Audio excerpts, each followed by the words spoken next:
Bonjour à tous et à toutes, c'est Monsieur Casitra. On se retrouve sur comment bien placer son micro et surtout quel gain vraiment faut quand on parle proche du micro ou éloigné.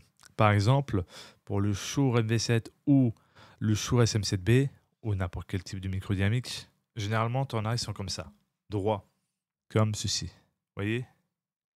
Il faut que ça soit bien droit, comme une flèche, pour que ça capte bien votre voix. Certains seront comme ça.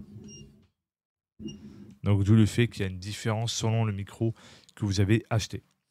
Ensuite, je vais switcher, on va dire, dans les réglages de l'application pour vous expliquer. Selon votre distance, votre micro aura beaucoup moins besoin de forts gains. C'est-à-dire, moi, personnellement, j'ai fait un test entre 35, 36, 37, parfois 40. Et je trouvais, pour ma distance, vu que je parle à 2 centimètres du micro, 37, c'est très bien et ça évite justement la saturation et surtout aussi le clipping. Donc pour vous, ça dépendra aussi de votre distance avec votre micro. Si vous êtes plus éloigné, le gain faudra le remonter. Mais attention à ne pas trop abuser pour éviter les clippings ou bien amont la saturation parce que derrière, il faudra régler avec le compresseur, etc. pour rehausser. Donc il n'est pas nécessairement de lever trop.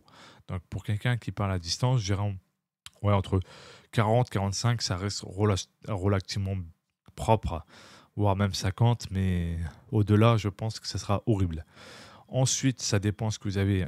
Une alimentation fantôme, c'est que pour les condensateurs ou ceux qui ont un clavister, c'est-à-dire un truc qui se branche au micro, par exemple, pour pouvoir amplifier sans besoin de remonter le micro.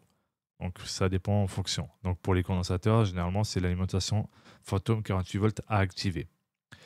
Ensuite, dans connecteur du casque, ça dépend si vous voulez réduire un peu et moins entendre.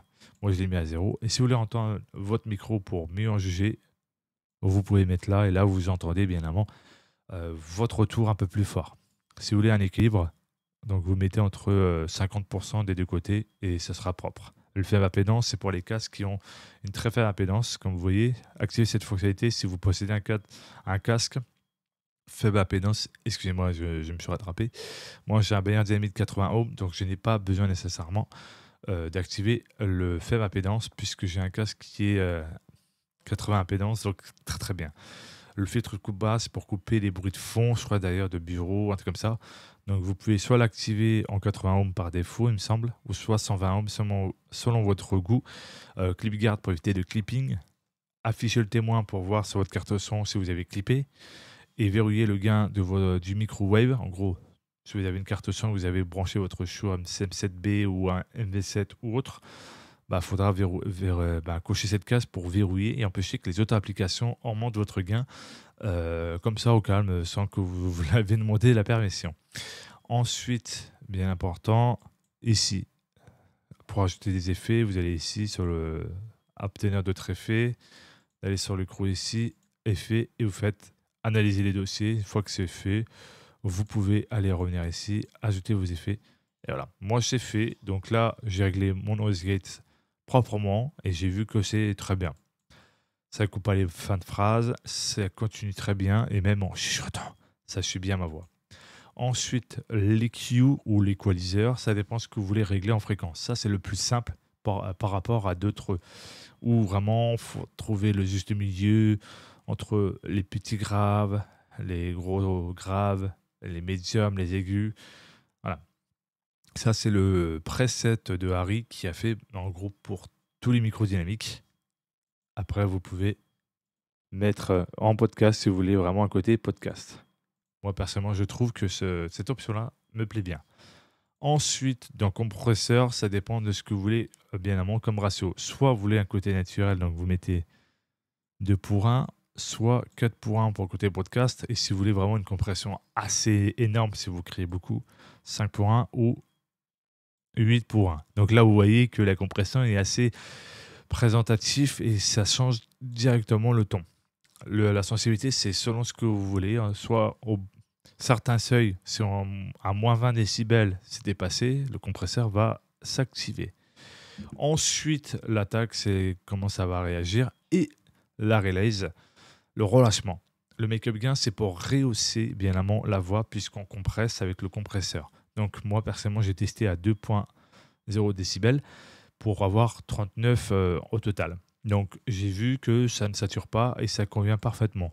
Que ça soit pour OBS, et j'ai testé aussi avec Filmora pour voir le biomètre si ça dépasse le 0. Non, franchement, ça reste entre -5, -6 et franchement, c'est parfait. À vous de voir le résultat et surtout de votre distance. Si vous parlez proche, évidemment, le gain sera beaucoup moins conséquent que celui qui parle éloigné aura un gain beaucoup plus élevé, mais qui règle bien évidemment en post-prod ces effets pour éviter que ça aille saturer et que ça soit bien réglé. Parce que si tu règles mal, tu niques les tympans. J'ai déjà eu des cas où waouh, j'avais mal aux oreilles vu le gain comme il était mal réglé. C'est certain. Important de bien régler son gain d'entrée, bien régler ses effets, donc compresseur, etc., pour éviter que ça détériore la voix.